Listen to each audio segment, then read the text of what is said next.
In this video series, I'll be teaching you the basics of Photoshop.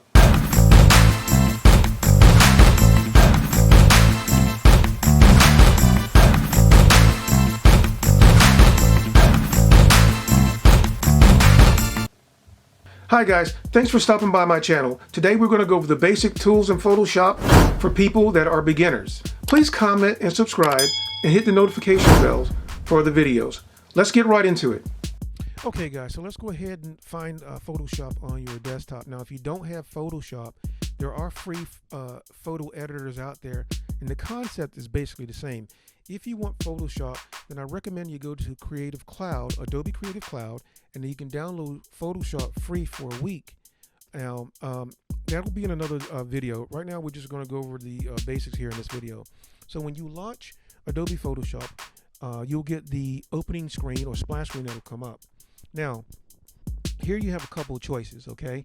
You can import photos that you've been working on already, or you can open a photo from a particular file, or you can create a canvas.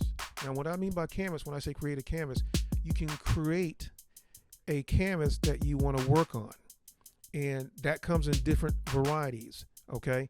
I'm going to give you a sample here. So let's say if I wanted to create a canvas, okay? So what will happen is that on this screen here is where you can pick and choose some of the standard canvases that Adobe Photoshop comes with, okay? Or you can design your own here, okay? Now, typically what I like to do is I like to keep my whatever I'm working on in inches. You can use pixels, it doesn't matter, okay? There's some minute differences when you're creating different things, like if you're trying to create an icon for your Twitch account or your YouTube account, then those parameters are different. We're not going to cover that today. We're just covering the basics here. So basically you can set up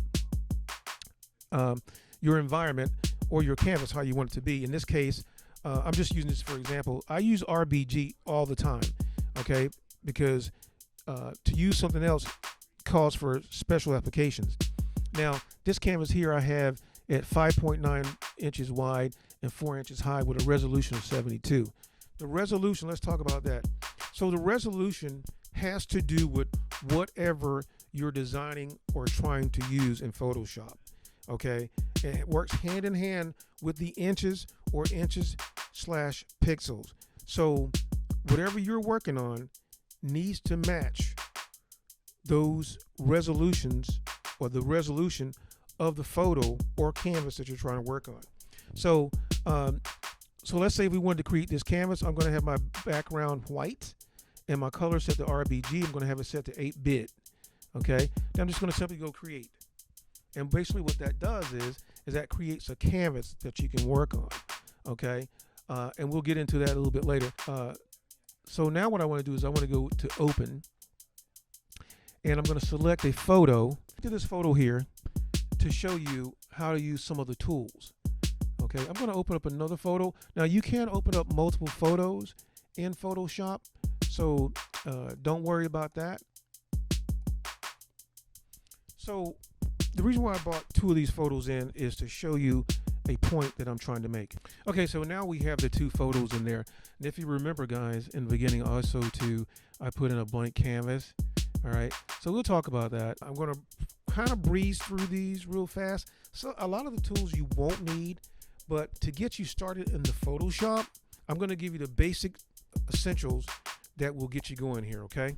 I'm going to go back to this photo, the original photo, and we're going to start with the tools. Okay, the first tool on the upper left-hand side is the Move tool, all right? So basically the Move tool allows you to take something in a photo or a canvas after you've cut it out, and so you can move it around. It's the Move tool, right? So common sense on that. Also too, if you have text that you want to move around in Photoshop, you can do that as well. So that's basically your Move tool. All right. The second tool that is talking about, the Artboard tool, I wouldn't worry about that because it's not much call for in Photoshop. Okay. So let's move on to the Marquee tools. Now there's several marquee tools here. And you only need to be concerned about two of them here. okay? And that is the rectangular marquee tool and the elliptical marquee tool. I'm going to demonstrate the elliptical marquee tool and the rectangular marquee tool real quick, okay? So basically you select your tool, and then what you want to do is you want to take that marquee and you want to highlight something that you want to basically copy or cut out. So your choices are either copy something or cut it out. In this case, basically what I'm going to do, I'm going to copy this, okay? And then I'm going to go edit, copy, and let's say if I wanted to put this in this photo here, then I can do that. Okay, now this is a photo that I edited earlier, okay? So I can go edit, real simple, and paste. And as you can see, that'll paste that part of the photo in this photo, okay? By using this rectangular tool. So now I'm just gonna go Command Z. Oh, one thing I forgot to tell you guys, very important. One thing I forgot to tell you, when you start working in Photoshop, okay, Control Z. When you start working in Photoshop, it is very important that you save your background that you're working with, okay? On your keyboard, you want to hit Command J. Now, as you can see, Command J made a copy of the photo that you're working on, okay? So, and that's with any photo. Always work from your copied layer. These are layers over here, okay? When you think of Photoshop, when you're working with anything in Photoshop, think of, you know, onions, right? Onions have layers. So Photoshop has layers, just like, or layers of cake. So protect your background photo and work on something that you can damage and not damage your original photo, because once you save that original photo or that original background and you mess it up, that's it. It's saved forever, okay? So always work here. All right, so continuing. So now we want to look at the elliptical tool. It's the same thing, right? We can take the elliptical tool, we can draw an elliptical, all right? And then we can edit, copy, bring it over here. And we can actually paste it into this blank canvas that I created earlier, okay? So that's the rectangular, excuse me. That's the rectangular tool and the elliptical tool. Sorry, retake. So that's the rectangular tool and the elliptical tool and how to use those guys. Control Z. Anytime you make a mistake on anything and you're not sure about it, hit Control Z on your keyboard, okay? And that will take care of that and bring it back to where you were. All right, moving on to the next tool. I know I'm going kind of fast for you guys, but I'm very limited here on the video. I don't want to have a 30-minute video. Okay, now next tool is our lasso tools. Okay, you have two types of tools here that you need to be concerned about: the lasso tool and the polygonal tool. Okay, and they work different. Okay, the lasso tool, when you're using that, and let's say if you want to cut out, let me go to the other canvas. Let's say if you want to cut out something, right? Oh, by the way, to unselect something, it's Control D. Okay, Control D. All right. So now let's say that you want to work with the lasso tool. Okay. The way that the lasso tool works is that you select the lasso tool, and what you have to do is you have to click and hold with the lasso tool, okay? And that will select the section of the photo that you want. And again, you guessed it, rinse and repeat, right?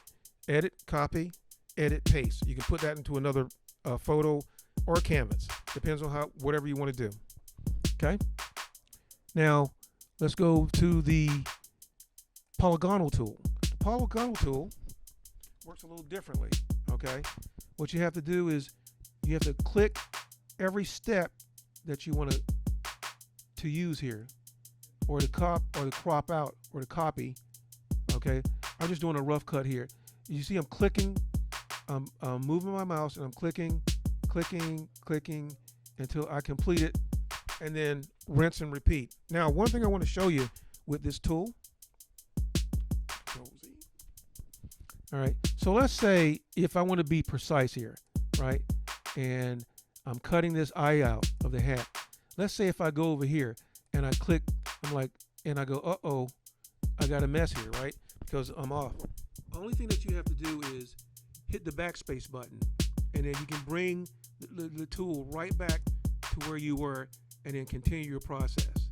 That's the beauty of the polygonal tool. Okay. Control C. All right.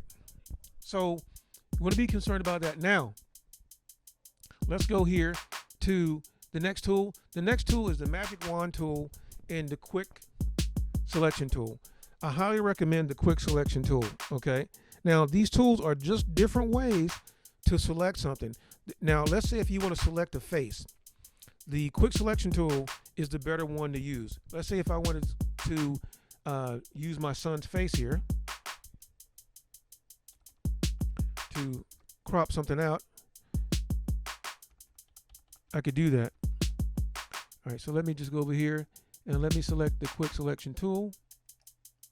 Got it?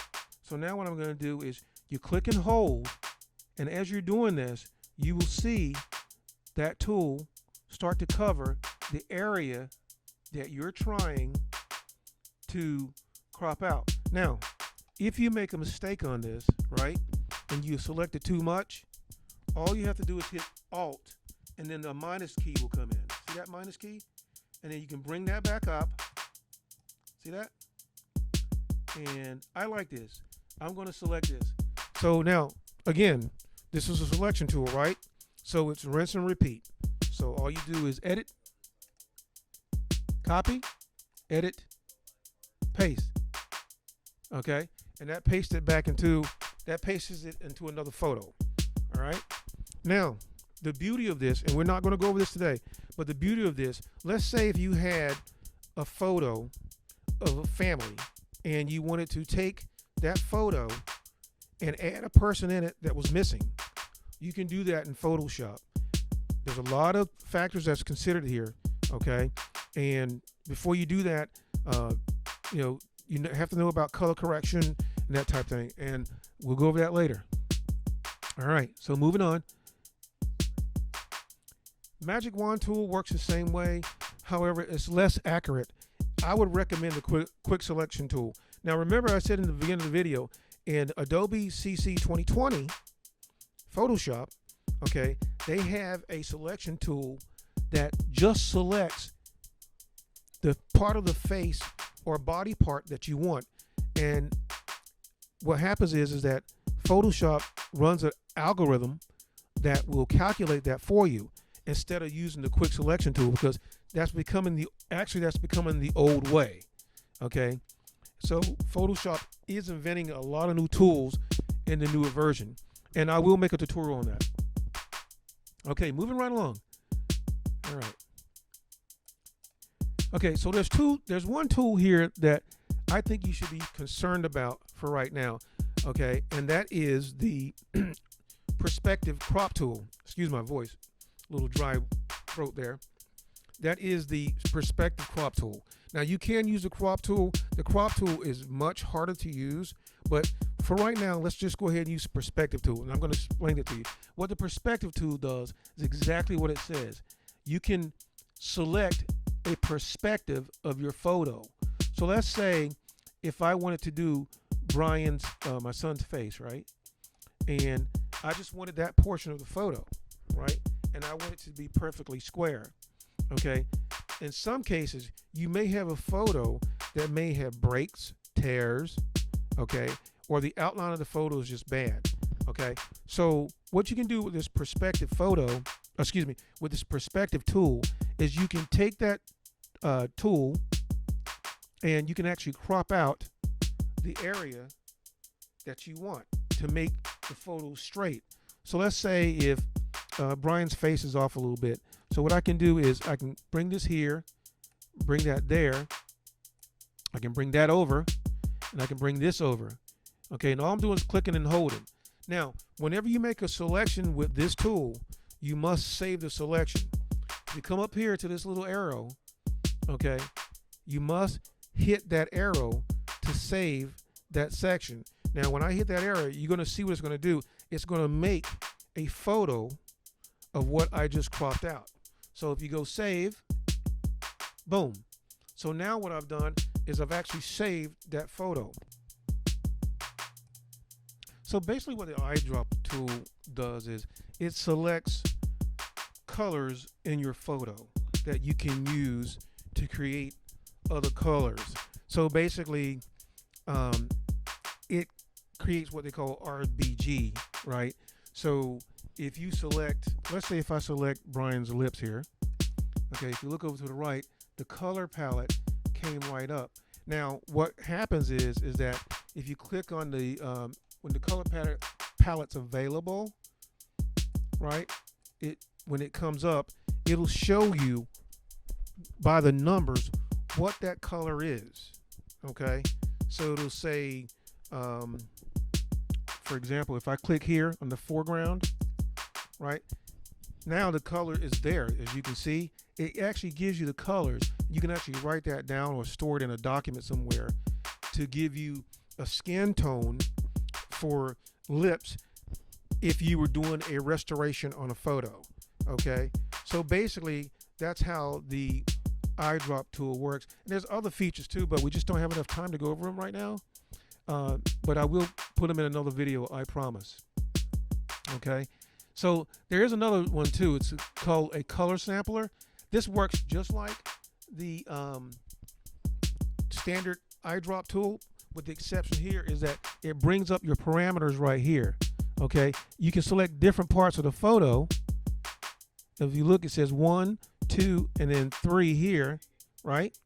So that gives you the parameters of the colors that you can use, and you can actually put colors together. So that's how the eyedrop tool works. All right, so next tool that we're going to be concerned about is, guys, with these tools here, you're going to use them a lot. Okay, there's only 2 here that I really want you to be concerned about to get you going, and that's the spot healing brush. No, actually 3. The spot healing brush, okay, and the healing brush tool, and the patch tool.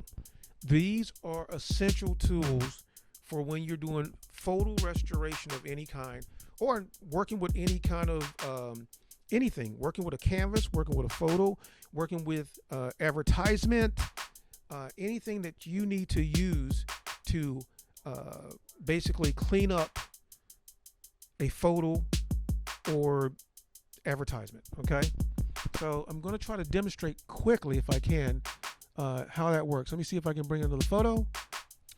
All right, so here's a photo of the here's the uncut photo that I restored for a customer.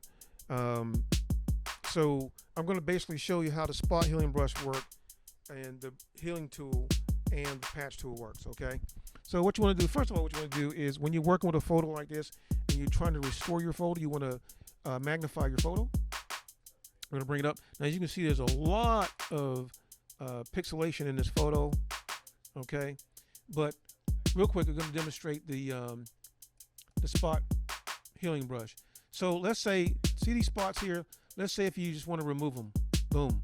That's what the spot healing brush does. Now, the spot healing brush is only good to a certain point, and then it becomes really bad because it starts to smear your photos.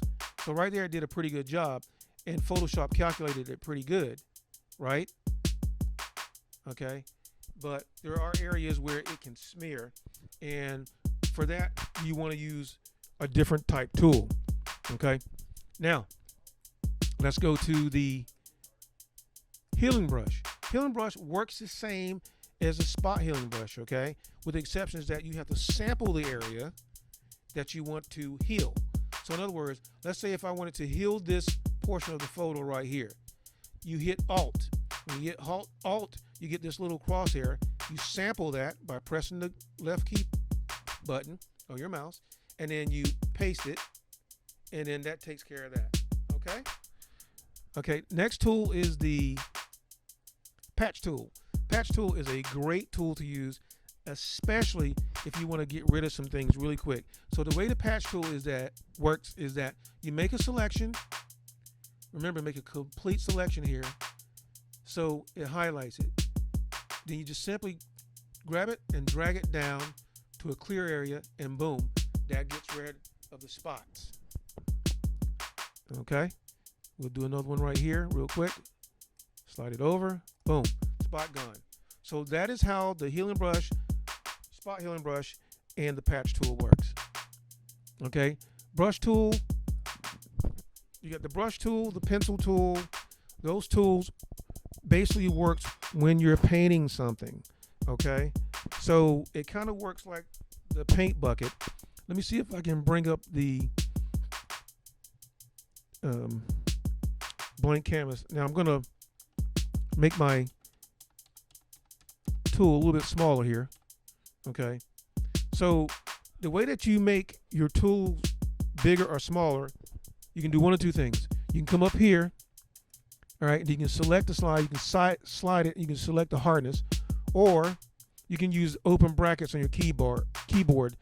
You can use open brackets on your left and right, you can use left and right brackets, open brackets on your keyboard. They will do the same thing. So in order to use the brush tool, basically what you want to do is you can select the color, sample that, brush tool, and then you can just brush the color on there, okay? See that? I can brush this whole thing, but I don't want to do that. So that's the brush tool. In. Okay, the pencil tool, same thing. Pencil tool, you draw stuff. Okay, you can draw, select what you want to draw. Let's say if you want to draw a letter or something, you can do that, and you can select it, and then you can put that into a canvas, okay? All right. Next tool is another important tool that you're using in Photoshop is the clone stamp tool. You'll never use this pattern clone stamp tool. I've never seen anybody use that unless you are a professional studio, okay? So let's go to another photo here. So let's say I'm going to blow this up. Remember, now again, when you enlarge things, you use the magnifying glass. If you want to delarge or unlarge things, hit Alt on your keyboard, okay, and then that'll make it go back. Okay, so working with the clone stamp, we want to go up and select the clone stamp. And what the clone stamp does is exactly what it does. It clones a portion of a photo that you want to cover up a flaw. So in this case, I'm going to take a look at my son's eye here. There's something underneath his eye. Looks like little lines or something like that. So I want to go up. I want to select the clone stamp tool. And then you want to hit Alt on your keyboard to sample the area, right? And then you paint in. You click and drag. Your left mouse button. Click and drag. Click and drag. Click and drag. Now when you're doing this, you want to be kind of precise because you want things to blend in. You kind of want them to look natural. You don't want them to look like they're, they were, kind of smeared on there. So now you can see I took away that. Now, again, like I said, when you're zooming out, you hit Alt on your keyboard, you select the zoom tool, hit Alt, it takes it to a minus. Now look, whatever was underneath his eye is gone. See that? So that's how the clone stamp tool works. All right, next we're going to talk about the eraser tool. Okay, the eraser tool is really simple. It erases, right? So if you're working with a photo or text or anything that's in your environment, the erase tool does simply what it does. It erases. So you can just erase anything in a canvas. This also is very helpful when you're working with photo and photo. When we're going to do another tutorial on that, and I'm going to show you how to crop somebody out of one photo and put them in another photo and use the erase tool all in one, okay? The background erase tool, do not worry about that. When you're erasing something in the background, it's actually easier to do it by cropping someone out or cropping that out with the other tools that we talked about earlier. All right, so next we're going to talk about the paint bucket tool. The The paint bucket tool is a tool that you can use to do fill-ins, basically. So if you've ever used paint in Windows, okay, it's similar to the same thing. Actually, it's the same thing.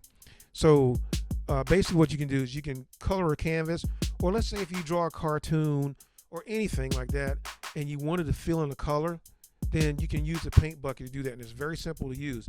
So you select the paint bucket tool, then you select the color. We'll stick with the red here, and then you just simply click on the canvas and it paints it red. Okay, real simple. You'll never use the magic paint bucket tool, the material 3D paint bucket tool, or the gradient tool. Now, there may be some cases where you use the gradient tool, but not for this tutorial. Okay, the blur and sharpen tool, we won't use that because there's going to be another tutorial where I'm going to show you here on how to use that in filters. Okay, so this is never really used. The pen tool, okay, the pen tool is another selection tool. Okay, we can select that. We can go here and just reselect it. And then what the pen tool does, it just works the same way as the other tools. Okay, you can make a selection, boom, bring that together, and then you can copy, paste, remove, whatever you want to do with the pen tool. Okay, so that's easy enough for that guy. Okay, so next is the text tool. So now we're going to bring up the text tool. Okay, let's go to the clear canvas that we loaded earlier. Now, to work with the text tool is you're simply going to type text. Now, one thing you want to be aware of, okay, don't make the mistake of having your text white and then trying to type on a white background, because you're not going to be able to see it and you're going to wonder what the heck is wrong. Okay, so up here is where you can select the text color. Okay, I left it the same as my foreground. Okay, and then here you can set the size of your text. I'm going to go ahead and set mine a little bit higher. Okay, and then you can simply type test. Right, so you can put text in. Now, this is horizontal text. Okay, you can also put text in vertically. And this is where you select your text, whatever text that you want to use. Okay, this sets the points. Okay, now remember, if you do something with text, remember what we talked about earlier, you have to save what you're doing. Okay, so you have to save it. All right, whenever you're done with your text. Now, I selected the text horizontally. You can also select text vertically. Okay, and then you can type in. Right, now there's so much more that I can show you with these, how to work with text, and there's some cool stuff that you can really do. It's just not for this video, guys. This is just the basics. Okay, all right, moving along. All right, so the next tool we won't worry about, that's the path selection tool. No need to worry about that in this tutorial. Next is some rectangle tools. We have the octagon tool, we have the ellipse tool, polygon, line tools. Those basically work the same way as they do in Word. If you're familiar with Word, you can use these tools in Word to draw things like PowerPoints. You can use them in PowerPoints and that type of thing. So it does the same thing. So if you select the rectangle tool, you can simply draw a rectangle. You can color it red, boom, real simple. You can rotate it. You can do all kinds of things with it. And you can just use that to make different things in Photoshop. You'll be surprised at the things that you can make in Photoshop by using these different tools. The hand tool, obviously, that tool is if you're working with a photo and you cut something out, right? You can use that to move it around. That's the hand tool. In the rotate view, you'll never use that rotate view in this menu. In order to rotate something in Photoshop, I highly recommend that you go to the image and then use the image rotation. That's much easier. Okay, so that's that tool. Next year, and we already talked about the zoom tool. All right, so we know about the zoom tool and how to use that now. Next tool is the edit toolbar. This is very important, guys. Okay, next, guys, is the edit toolbar. Okay, so what we're going to do is going to select on that, and I'm going to tell you what this is. So in 2019, Photoshop 2019, there has been some kind of glitch, and that a lot of the tools have been missing. So what can happen here, and I'm going to show you how to fix that. If you have 2019 and 2020, even though I'm using 2017, you can still fix this.